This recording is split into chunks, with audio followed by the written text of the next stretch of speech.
It is this love for one another that was a sign of being a Christian.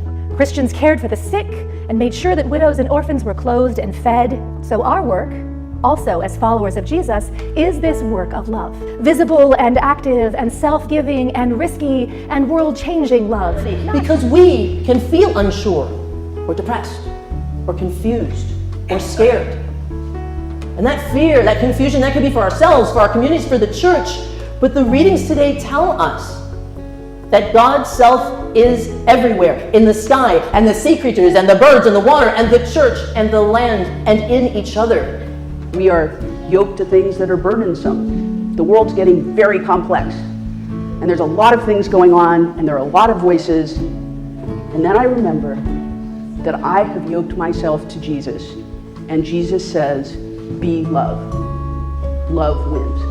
If we take Peter at face value, we see his bluster. What if we see in him what Jesus saw? He reached out to Jesus, seeking his help, as his faith failed him. So your life of justice, demanding justice for the LGBTQ community, for the Black and brown and indigenous community, that work of justice, like with the widow, is the life of prayer.